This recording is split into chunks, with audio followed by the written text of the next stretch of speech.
시어머니가 잔소리를 해서 힘들어요. 2025년 4월 3일 100일 법문 46일째 경전강의 8강 불교사회대학 8강 안녕하세요. 법륜 스님의 100일 법문 46일째 날입니다. 오늘은 경전 강의와 불교사회대학 강의가 열리는 날입니다. 스님은 새벽 수행과 명상을 마친 후 경전 강의를 하기 위해 정토사회문 화회관으로 향했습니다. 3층 설법전에는 120여 명이 자리하고 온라인 생방송으로 560여 명이 접속했습니다. 대중이 3배의 예로 법문을 청하자 스님이 법상에 올랐습니다. 스님은 먼저 지난 시간에 설명한 금강경 제13분의 핵심 내용을 다시 한번 요약해서 이야기한 후 제14분에 대한 설명을 시작했습니다. 금강경 제14분 이상정멸부는 상을 떠나 고유함에 이른다 하는 내용입니다. 제14분에서는 인육바라밀이 나옵니다. 부당한 일을 당하고 나서 분한 마음에 복수하려는 마음을 참는 것을 일컬어 인욕한다 라고 합니다. 이렇게 참을 것이 있어서 참는 것이 인욕입니다. 그런데 참을 것이 없이 참는 것을 인육바라밀이라고 말합니다. 시어머니가 잔소리를 해서 힘들어요. 예를 들어 시어머니가 며느리에게 자꾸 잔소리를 한다고 합시다. 그럴 때 며느리가 못 참고 대들면 고부간의 갈등이 생깁니다. 그런데 시어머니가 아무리 잔소리를 해도 조만간 가시겠지 하고 꾹 참으면 사람들이 그 모습을 보고 저 며느리는 참 잘 참는다. 인욕보살이다. 이렇게 말합니다. 그런데 참는 데는 한계가 있습니다. 반복되면 터지게 되고 터지지 않고 계속 참으면 병이 납니다. 화를 많이 참으면 나중에 뒷목이 뻣뻣해지면서 머리가 아프고 눈도 침침해져요. 이것을 화병이라고 합니다. 옛날 여성들은 시집가서 어려움을 겪으면 주로 빨래터에서 방망이로 빨랫감을 두드리면서 시어머니와 남편 욕을 실컷 하면서 화를 풀었습니다. 심리학에서도 화병이 너무 심하면 상대를 대신할 만한 물건에다가 화를 푼다든지 욕을 실컷 하게 해서 화를 풀게 합니다. 화를 내는 게 좋아서가 아니라 참아서 병이 되었기 때문에 치료를 하기 위해서 그렇게 하는 겁니다. 그렇지 않으면 정신 이상으로 발전할 수 있기 때문입니다. 그런데 이런 인욕에는 부작용이 있습니다. 당장의 과보를 받지는 않지만 쌓이고 쌓여서 부작용으로 나타납니다. 즉, 남에게 칭찬은 듣지만 본인은 괴로운 거예요. 화를 내는 것은 남을 괴롭히는 일이라면 화를 참는 것은 자신을 괴롭히는 일입니다. 수행은 남을 괴롭혀도 안 되지만 자신을 괴롭혀서도 안 됩니다. 그럼 인육바라밀은 어떤 것일까요? 시어머니 얘기를 가만히 들어보고 사실은 다 배울 만한 얘기구나 하고 받아들이는 겁니다. 시어머니가 속옷은 왜 다리미로 안 다렸니? 이 나물은 묻혀야지 왜 볶았니? 이렇게 말하면 잔소리로 듣기가 쉽습니다. 그런데 가만히 생각해보면 남편을 키운 건 시어머니입니다. 그래서 시어머니가 나보다 남편에 대해 더 잘 알고 있습니다. 그런 관점에서 보면 남편이 아침마다 인상을 쓰고 나갔던 이유를 알게 됩니다. 단지 남편이 까다로운 사람인 줄 알았는데 시어머니 얘기를 통해서 남편 어릴 적 습관이 이랬구나. 그래서 늘 인상을 쓰고 있었구나 하는 사실을 알게 되는 거죠. 이렇게 생각하면 시어머니가 오셨을 때 더 많이 배우게 되는 겁니다. 그래서 시어머니가 잔소리를 적게 하면 더 잔소리를 해달라고 요청해야 해요. 이렇게 마음이 탁 바뀌면 시어머니 말씀이 더 이상 스트레스로 다가오지 않습니다. 다른 사람이 보기에는 저 집 시어머니는 참 잔소리가 많은데 며느리가 속도 좋다 하고 느끼게 됩니다. 실제로 며느리에게 물어보면 우리 어머님은 다 좋으신데요 라고 말합니다. 이럴 때 인육바라밀이라고 합니다. 인육을 함으로써 오히려 괴로움이 없는 세계로 나아가게 되는 것입니다. 인육이 괴로움이 되거나 자기를 희생하는 게 아니라 오히려 배움이 되고 즐거움이 되는 거예요. 남이 볼 때 인육한다고 말할 뿐입니다. 본인이 나 지금 인육행을 하고 있다 이렇게 생각한다면 그건 참고 있는 거예요. 그래서 인육바라밀의 깊은 뜻을 잘 알아야 합니다. 그것처럼 보시바라밀은 단순히 보시하는 것만을 뜻하는 것이 아니라 마치 빚진 것을 갚으면서 잘 썼습니다 하고 돌려주는 마음으로 보시하는 것을 의미합니다. 그런 행위를 금강경에서는 무주상보시라고 합니다. 그래서 우주상 보시를 행할 때 보시바라밀이 되는 것이지 베푸는 것만 가지고는 보시바라밀이 되지 않습니다. 그건 그냥 보시일 뿐입니다. 우리가 보시할 때는 반드시 이자까지 쳐서 되돌려 받고 싶어 합니다. 하지만 이것도 절반의 보시일 뿐 완전한 보시는 아닙니다. 여기에는 아직 고통을 수반할 씨앗이 남아있기 때문입니다. 마치 새가 열매를 따먹듯이 벌이 수정을 하듯이 자연계의 동물과 식물처럼 행할 때 번뇌가 생기지 않는 보시가 되는 것입니다. 보시 행위로 인해서 어떤 흔적도 남지 않을 때 그것을 보시바람이라고 합니다. 이렇게 상을 떠나 고요함에 이른다 하는 내용을 담고 있는 것이 제14분 이상정멸분입니다. 이어서 스님은 금강경 제15, 16분을 읽고 설명을 했습니다. 제15분 지경공덕분은 금강경을 수지독송하면 얼마나 큰 공덕이 있는지에 대해 말하고 있습니다. 금강경이 있는 것만으로도 모든 천인, 아수라가 와서 부처님의 탐묘와 같이 공양을 올리고 경배한다는 의미입니다. 하물며 이 경을 수지독송하고 있으면 그 공덕이 말할 것도 없겠죠. 그런데 현실에서는 금강경을 수지독송하고 있지만 손가락질 받는 일이 생기고 욕을 먹을 일이 일어납니다. 그러면 어떤 생각이 드나요? 순 거짓말이네 하는 의문이 듭니다. 그런데 금강경을 수지 독송하는데도 불구하고 사람들이 손가락질하고 욕하는 일이 벌어지면 어떤 과보가 생길까요? 과거생에 나도 모르게 지은 나쁜 업으로 인해 마땅히 지옥에 가야 하지만 사람들이 나를 손가락질하고 욕함으로써 지옥에 갈 업이 다 높게 된다는 것입니다. 그렇게 되면 사람들이 나한테 손가락질하고 욕하는 게 오히려 좋은 일이 됩니다. 그래서 욕 좀 해줘, 더 해줘, 이런 마음을 갖게 됩니다. 이것이 제16분인 능정업 장분입니다. 좋은 일을 하고 나서 욕먹는 일이 생길 때 흥부전에 이런 이야기가 나옵니다. 흥부가 형인 놀부의 집에 쌀을 구하러 갔습니다. 형수가 바푸는 주걱으로 왼쪽 뺨을 탁 때리니까 뺨에 밥풀이 붙었어요. 그러자 흥부가 뺨에 붙은 밥풀을 뜯어먹으면서 오른쪽 뺨도 마저 때려달라고 내밉니다. 예수님도 누군가 내 오른편 뺨을 치거든 왼편도 돌려주어라 하고 말씀하셨습니다. 어떻게 보면 흥부의 사례는 예수님보다 더 나은 면이 있습니다. 왼쪽 뺨에 붙은 밥풀을 뜯어먹으면서 이쪽도 때려주세요 할 때는 화가 났다기보다 오히려 기뻤을 테니까요. 이렇게 흥부처럼 상대의 비난을 기꺼이 받아들였을 때 원망이나 번뇌가 일어나지 않고 업장이 소멸되는 것입니다. 그것처럼 금강경을 제대로 받아치냐 제법이 공한 이치를 알면 경계에 흔들리지 않게 됩니다. 그러니 비난받거나 욕먹는 일이 생기면 옳다거나 그르다거나 맞다거나 틀렸다거나 이렇게 분별하지 말라는 얘기예요. 금강경을 수지 독송할 때 욕을 얻어먹는 일이 일어난다면 그것은 과거생에 지은 악업이 소멸하는 일이므로 기꺼이 받아들이라는 것입니다. 제16분 능정업 장부는 능히 모든 업장을 깨끗이 한다는 내용입니다. 즉, 이 경은 일체 모든 업장을 소멸해서 청정하게 하는 힘이 있다는 의미입니다. 수보리 당지 시경의 불가사의 과보 역불가사의. 이 문장은 금강경의 뜻을 우리의 머리로는 생각하기도 어렵고 금강경을 수지 독송했을 때 일어나는 공덕 또한 우리가 가히 생각할 수가 없다는 의미입니다. 그 어떤 상도 짓지 마라. 이렇게 해서 금강경 제16분이 끝납니다. 여기까지가 금강경 상편입니다. 이어지는 하편에서는 다시 처음부터 시작합니다. 제17분 구경무화부는 수보리가 부처님께 다시 질문을 하며 시작됩니다.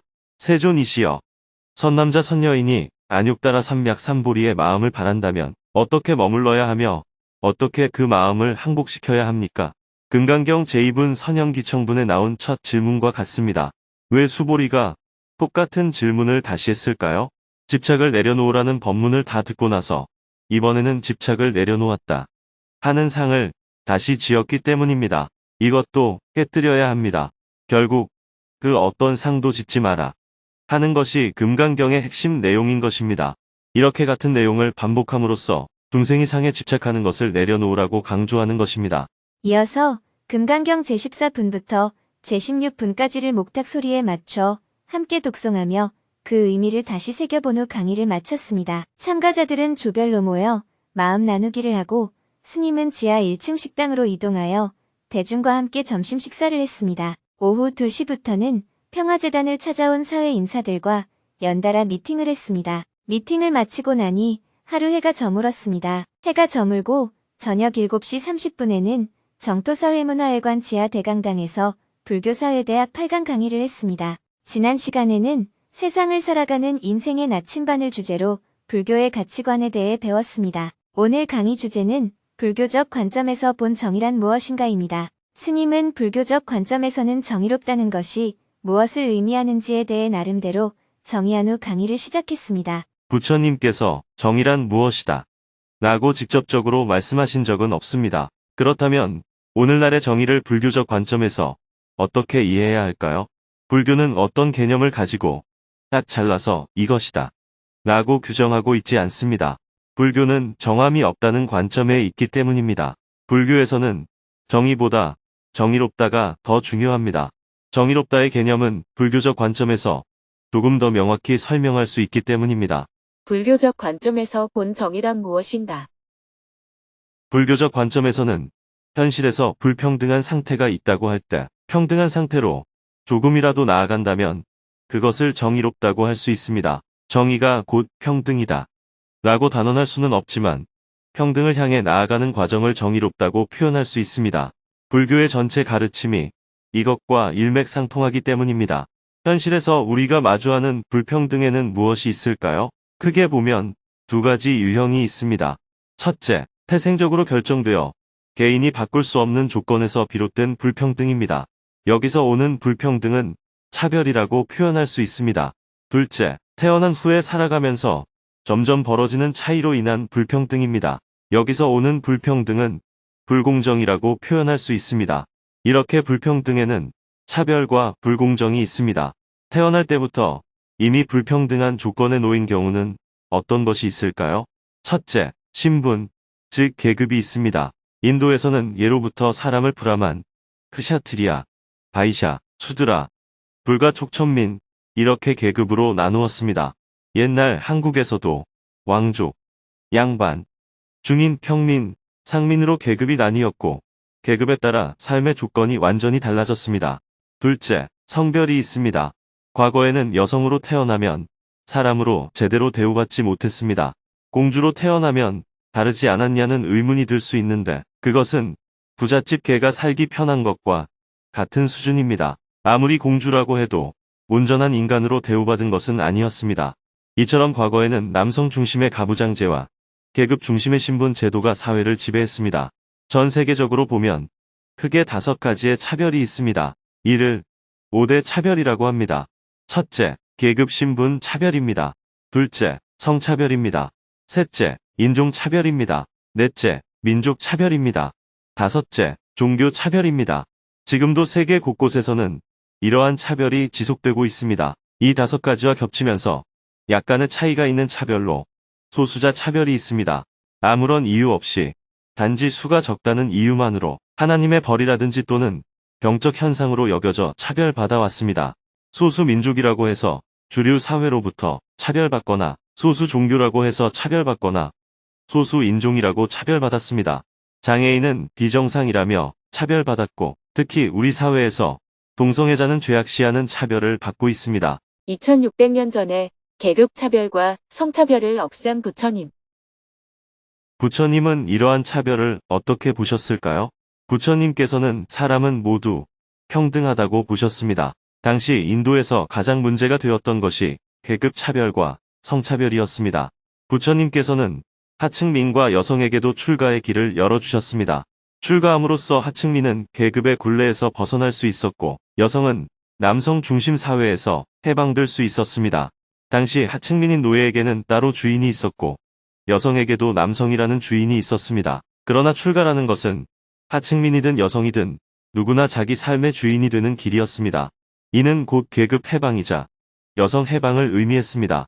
부처님은 당시의 계급 차별에 대해서 매우 비판적인 태도를 취하셨습니다. 경전에 보면 석가족의 7 왕자가 자신들보다 먼저 출가한 수드라 출신 우팔리에게 절하기를 꺼리자 부처님이 경책하는 장면이 나옵니다. 당시의 출가자들은 이렇게 계급 차별 의식을 버려야만 출가자가 될 수 있었습니다. 여성 출가에 대해서는 당시 승가에서도 매우 반대가 심했습니다. 결국 부처님 사후 500년이 지나서는 여성 출가 제도를 폐지해버릴 만큼 성차별 의식이 깊게 뿌리 박혀 있었습니다. 그런 사회적 환경에도 불구하고 부처님은 여성의 출가를 허용하셨던 것입니다. 역사가 흘러오면서 이러한 차별의 벽은 현대에 와서 많이 허물어졌습니다. 다만 아직도 성차별의 문제가 큰 장벽으로 남아 사회적 갈등의 요인이 되고 있습니다. 불교적 관점에서 정의란 신체장애, 성정체성, 성애, 혹은 피부색이나 계급 등 그 어떤 이유로도 사람을 차별해서는 안 된다는 것입니다. 특히 태어나면서 주어지는 것을 이유로 사람을 차별하는 것은 부당합니다. 이러한 차별은 철폐되어야 합니다. 기회가 균등한가? 과정이 공정한가? 결과가 공평한가? 그러나 아직도 세계 곳곳에서는 아들은 대학까지 공부시키지만 딸은 기초교육까지만 시키는 문화가 존재합니다. 과거 우리나라가 그랬고 동남아에서는 지금도 흔한 일입니다. 부유한 집안일수록 자녀에게 더 많은 교육의 기회를 제공하고 가난한 집안은 교육의 기회가 충분하지 못합니다. 이것은 차별이라기보다 불공정이 문제입니다. 누구나 차별 없이 경쟁하지만 경쟁의 조건에 유불리가 있는 것입니다. 이것은 기회가 균등하게 제공되지 못하는 문제라고 할 수 있습니다. 평등이라는 말을 기회에 쓸 때는 균등이라고 표현합니다. 누구에게나 기회가 균등한 것이 정의입니다. 지금 우리 사회는 기회가 균등하지 못합니다. 누구에게나 기회가 똑같이 주어지지 않는다는 것입니다. 기회 외에도 과정이 공정한가, 결과가 공평한가 하는 문제도 있습니다. 우리 사회에는 아직 다른 나라 사람이라고 여자라고 불공정하게 대하는 경우가 많습니다. 실력이 아니라 학벌을 가지고 사람을 평가하기도 합니다. 이러한 것들이 바로 불공정입니다. 기회, 과정, 결과에 있어서 공정한지를 봐야 합니다. 그렇다면 결과에 있어서 공평하다는 것은 어떤 의미일까요? 예를 들어 7명의 아이가 달리기 시합을 하고 있습니다. 과거에 우리가 가난할 때는 1등, 2등, 3등한테만 상을 주고 나머지 4명은 상을 받지 못했습니다. 이때 상으로 연필 6개를 나눠줄 경우 1등에게는 3개, 2등에게는 2개, 3등에게는 1개를 주지만 3등 안에 들지 못한 아이들은 아무것도 받지 못했습니다. 그런데 상으로 연필이 총 20개가 주어졌다면 어떨까요? 과거 방식대로 나누면 1등에게 10개, 2등에게 7개, 3등에게 3개를 주고 나머지 4명은 아무것도 받지 못하게 됩니다. 이런 경우 우리는 불공평하다고 느낍니다. 그렇다면 어떻게 배분해야 보다 공평하다고 할 수 있을까요? 우선 참가한 7명 모두에게 연필 1개씩을 기본으로 지급합니다. 그렇게 7개를 먼저 지급하고 나면 13개가 남습니다.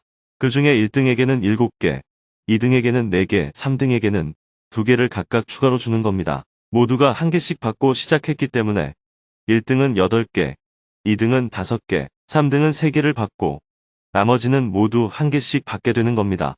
이렇게 연필을 나눠줄 때 비교적 공평하다고 말할 수 있습니다. 이기고 지고를 떠나서 경기에 참가한 모두에게 기본적으로 하나씩을 제공하는 것. 이것이 바로 기본권입니다. 우리가 살아가는 현실에서도 마찬가지입니다. 가능하면 기회를 균등하게 제공해야 합니다. 꼭 똑같을 수는 없지만 적어도 기회만큼은 모두에게 열려 있어야 합니다. 예를 들어 초등학교에 입학하는 아이들에게 교복, 책가방, 신발 등을 동일하게 제공하는 것이 바람직합니다. 적어도 학교에 있는 동안은 누구도 불평등을 느끼지 않도록 해야 하는 것입니다. 그렇다고 색깔과 모양만 같고 품질에서 현저히 차이가 나서도 안 됩니다. 이런 점에서 가장 좋은 방식은 기숙사 생활을 하는 것입니다. 아이들이 함께 생활하면서 격차를 체감하지 않고 자랄 수 있기 때문입니다. 이렇게 어린 시절에는 평등한 기회를 제공하고 이후에는 개인의 역량에 따라 길을 달리 갈 수 있도록 하는 것입니다. 중학교까지는 공통교육을 하고 고등학교부터는 개인의 능력이나 가정 환경에 따라 진로가 달라질 수가 있는 거죠. 어느 대학을 가느냐, 어떤 혜택을 받느냐는 개인의 선택과 상황에 따라 다를 수밖에 없습니다. 모든 것을 완전히 똑같게 만들 수는 없습니다. 어릴 때는 기본적인 평등을 보장해주고 그 이후는 자유 경쟁에 맡기되 불균형이 심해지지 않도록 조세 정책과 재정 정책을 통해 적절히 조정해야 합니다. 이것이 불공정을 없애고 평등으로 나아가는 방법입니다. 나이가 들어 더 이상 혼자 살아갈 수 없게 되면 타인의 도움을 받아야 합니다. 즉, 요양이 필요해집니다. 이때가 되면 개인이 가진 재산의 많고 적음에 상관없이 모든 재산을 국가에 헌납하고 동일한 기준으로 돌봄을 받아야 합니다. 현재 유럽의 오스트리아에서는 실제로 이런 제도를 시행하고 있습니다. 가진 재산이 없다면 무료로 입소할 수 있고 만약 10억 원의 재산이 있다면 이를 국가에 헌납하고 요양시설에 들어가는 방식입니다. 그 안에서는 모든 사람이 똑같은 서비스를 받습니다. 의사, 요양보호사 등 필요한 인력이 배치되어 있고 죽을 때까지 모든 생활을 국가가 책임집니다. 이런 사회라면 사람들이 세금을 조금 더 내더라도 불만이 적어집니다. 아프면 병원에서 거의 무료로 진료를 받을 수 있고 재난이 닥쳐도 국가가 보장해 주기 때문입니다. 극심한 빈부격차와 중산층의 몰락. 1980년대만 해도 소득 상위 20%가 하위 80%와 맞먹을 만큼 빈부 격차가 커졌다고 해서 화제가 되었습니다. 그랬는데 언제부턴가 소득 상위 10%가 나머지 90%와 비등하다고 하더니 지금은 상위 1%가 나머지 99%의 소득과 거의 맞먹을 만큼 격차가 벌어졌습니다. 최근에 나온 통계에 의하면 전 세계적으로 상위 1.2%가 전체 부의 47.8%를 소유하고 있다고 합니다. 거의 절반을 차지하고 있다고 볼 수 있습니다. 최하위도 아니고 중간 지점을 딱 잘라서 인류의 절반이 갖는 소득과 재산을 다 합해도 전체 소득의 1%밖에 안 된다고 합니다. 이렇게 빈부 격차가 커지면 소득 중하위 50%를 대상으로 장사하는 것보다 상위 1%를 상대로 장사하는 게 모든 면에서 훨씬 유리해집니다. 거의 50배나 낫다고 볼 수 있습니다. 그러니 돈이 한쪽으로 몰려서 고급화가 일어날 수밖에 없는 거예요. 부가 한쪽으로 쏠리면 사치와 향락은 심화되고 점점 고급화에 가게 됩니다. 그래서 우리나라 주택시장을 보면 서민주택보다 고급주택이 거래가 더 활발합니다. 가격 면에서도 고급주택이 훨씬 가격이 많이 오릅니다. 지방의 저렴한 주택보다 압구정동에 있는 고급주택 가격이 훨씬 더 많이 오릅니다. 그러니 강남에서 집 한 채 갖는 것이 지방 도시에서 집 10채를 갖는 것보다 낫다고들 하는 거예요. 이런 현상은 돈이 한쪽으로 쏠려서 생기는 일입니다. 돈 많은 사람들이 투자하는 미술품이나 금, 골동품 같은 것의 가격이 많이 오르는 거예요. 그래서 뭐든지 고급품을 만들어야 돈을 벌 수 있으니까 점점 고급화를 추구하게 되는 겁니다. 돈이 거기에 몰리니까요. 이런 현상은 비단 부자들에게만 일어나는 것이 아닙니다. 사회 전반적인 추세가 그렇습니다. 회사 다니면서 점심으로 김밥 한 줄 먹고 일하지만 1년에 한 번 가는 휴가 때는 해외의 고급 호텔로 갑니다.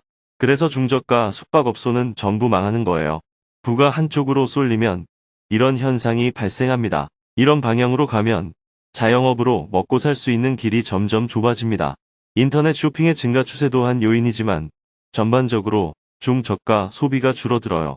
다들 일상생활에서는 소박하게 아끼다가 소비할 때는 고급품만 찾으니 중저가 상품을 다루는 업종은 붕괴하는 현상이 일어납니다. 이렇게 가다 보면 다수의 저소득층의 불만이 점점 커지고 어느 순간 잠재해 있던 분노가 폭발하면 폭동이 일어나기도 합니다. 무조건 똑같이 분배하는 것이 정의인가? 불공정의 문제는 절대적인 개념이 아니고 상대적인 개념입니다. 예를 들어 사냥을 할 때 혼자서 하면 토끼 한 마리를 잡고 둘이 협력하면 토끼 3마리를 잡는다고 하면 생산 측면에서는 협력하는 게 더 낫습니다. 반면에 둘이 협력하면 생산량은 늘지만 실제로 내 소득이 늘어났다고는 할 수 없습니다. 여기에는 분배라는 변수가 있기 때문입니다. 한 사람이 토끼 3마리를 다 가져가 버리면 혼자 사냥하는 것보다 못한 게 됩니다. 그래서 지속적인 협력이 이루어지기 위해서 중요한 것이 분배입니다. 우리는 경제라고 하면 생산 활동이 전부라고 여기기 쉬운데 그것은 잘못된 생각입니다. 경제에서 생산과 분배는 동급으로 어느 것이 더 중요하다고 할 수 없습니다. 생산은 안 하고 분배만 계속 강조해서도 안 됩니다. 반대로 생산만 자꾸 강조하고 분배를 왜곡해도 안 됩니다. 두 사람이 토끼 사냥을 했을 때 분배 측면에서 한 사람이 가져갈 수 있는 최소량은 한 마리이고 최대량은 2마리입니다. 현실적으로는 3마리까지 가져가는 게 가능한데 여기에 분배라는 개념이 들어가면 한 마리에서 2마리 사이가 분배가 이루어지는 범위입니다. 이것을 벗어나면 협력이 깨지게 됩니다. 그렇다면 똑같이 1.5마리씩 분배하면 평등한 것일까요? 그렇지 않습니다. 평등의 개념은 사냥에 이바지한 정도에 따라 달라질 수가 있습니다. 그래서 사냥에 기여한 정도에 따라 한 마리에서 두 마리 사이에서 분배가 이루어지는 것입니다. 그런데 한 사람이 두 마리 이상 가져가는 것은 착취가 됩니다. 옛날 노예제 사회에서는 노예가 착취를 당했습니다. 상류층은 착취해서 살고 노예는 착취당하며 살았어요. 노예를 착취한 것으로 지배층은 거대한 저택을 마련하고 온갖 향락을 누렸던 것입니다. 그러나 그렇게 얻은 분은 오래가지 못합니다. 그래서 토끼 3마리의 분배량이 1에서 2까지는 평등한 사회라고 봐야 합니다. 이것을 벗어나면 불평등한 사회라고 말할 수 있습니다. 현실에서는 어느 정도의 차이를 인정해야 합니다. 그렇다면 하위 소득자와 상위 소득자의 월급 차이를 어디까지 허용할 것인가 하는 기준을 만들 수가 있겠죠. 같은 시간을 일했는데 월급이 10배 차이가 난다면 엄청난 차이라고 할 수 있을 겁니다. 그런데 지금 한국 사회는 아마 100배쯤 차이가 나거나 더 많은 차이가 날지 몰라요. 만약 노동자가 한 달에 월급을 500만 원 받는다면 100배 차이가 날 경우 5억을 받는 사람이 존재하게 되는데 일부 대기업에서는 주식의 스톡 옵션까지 계산해서 보면 그것보다 더 많은 돈을 받는 CEO도 있을 겁니다. 이런 사회는 불공정한 사회라고 말할 수 있습니다.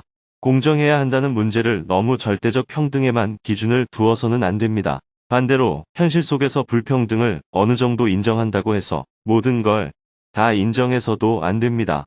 사회가 건강하려면 그 범위가 일정 정도 좁아질수록 좋습니다. 약간의 차이는 사람에게 의욕을 불러일으키고 돈을 버는 재미를 가져다 주기도 합니다. 어떤 일을 할 때 약간의 보상이 걸려 있으면 더 열심히 하듯이 활력을 가져다 주기도 합니다. 그래서 이런 약간의 차이는 현실에서 괜찮지만 그 차이가 너무 벌어지면 사회가 활력을 잃는다는 관점을 가져야 합니다. 오늘은 정의를 구현한다는 것이 무엇을 말하는지에 대해 배우는 시간이었습니다. 학생 한 명의 질문을 받은 후 불교사회대학 8강 수업을 마쳤습니다. 참가자들은 조별로 모여 마음 나누기 시간을 가졌습니다. 마음 나누기 속에서 오늘 배운 내용을 다시 한번 되새겨볼 수 있었습니다. 내일은 100일 법문 47일째 날입니다. 오전에는 정토사회문화회관 지하 대강당에서 주간반 금요 직문직설 강연을 하고 저녁에는 저녁반 금요 직문직설 강연을 할 예정입니다.